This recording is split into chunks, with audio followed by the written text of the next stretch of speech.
academic arts and note-taking. So, with note-taking, what mistake do we as learners often make with our notes? With note-taking, what do we often fail to do that's really important? I'm Professor Joseph Polchak, and this is Academic Arts. So the big mistake that many of us often make when we take notes is this. If we just review our notes, we will forget. So if you just, pick up your notes and look at them and go, yeah, I'm familiar with this. I remember what he said. I remember what the professor said. And you put them down, you'll forget. So when you just review your notes like that, you're just familiar with your notes. You don't really remember them. So what's better than reviewing like that?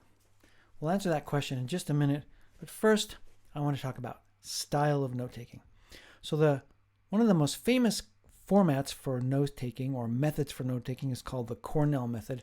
And here's a really beautiful picture of it from oxfordlearning.com. You can see a place for notes, for cues, and for summary. So the Oxford Method is famous. Also, many people like to do mind mapping. It's a skill you can learn. Very visual. Also a nice way to take notes if you can do it. But today I want to talk about the Cornell Method. So with the Cornell Method, you have a place for your notes. It's the main section on the right. A place for cues for review on the left, and then at the bottom a place for summary. So in the note section, note your main points and key facts. And in the cue section, you write your cues for review, and I'm going to change that to cues for retrieval practice. And then at the bottom, you write your summary there. And we'll talk more about each of these areas coming up.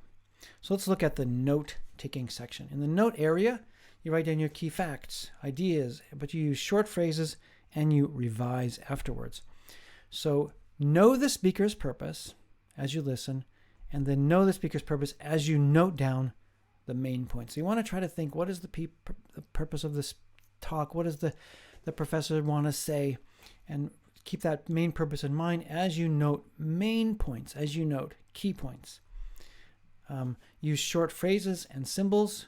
Use abbreviations because you can probably write about 25 words a minute, but a person can speak at about 120 words a minute. So use short phrases, abbreviations, and symbols. Use graphic organizers such as mind maps or charts or graphs and pictures. And ask questions if possible. It's always good if you can ask a question.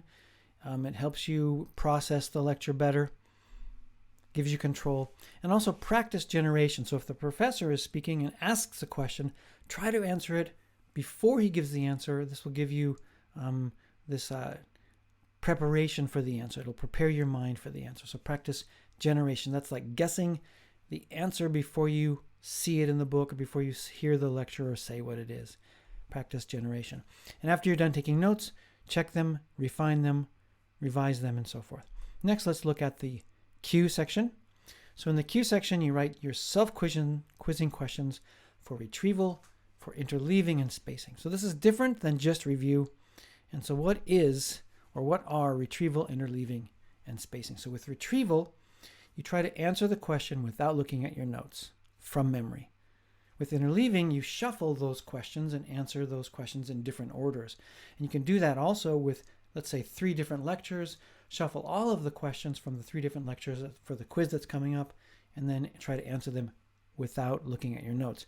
With interleaving, it's a kind of a challenging form of retrieval practice.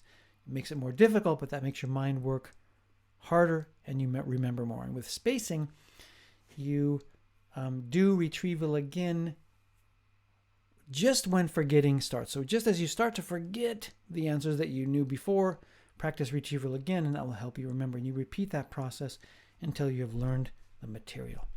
Let's look at the summary section. In the summary area, you write a summary in your own words, hopefully using elaboration. So with elaboration, you put down these new ideas in your own words, but you try to connect them to what you already know. So that's about it. What is retrieval practice? Ready? If you don't remember the answer, try to answer it now. Retrieval practice is answering questions from memory without looking at your notes.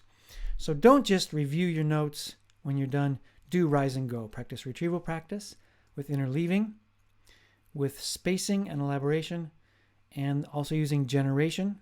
All of these things I've mentioned in this talk. And the O stands for have a positive opinion about yourself. You can do it. Thank you for listening.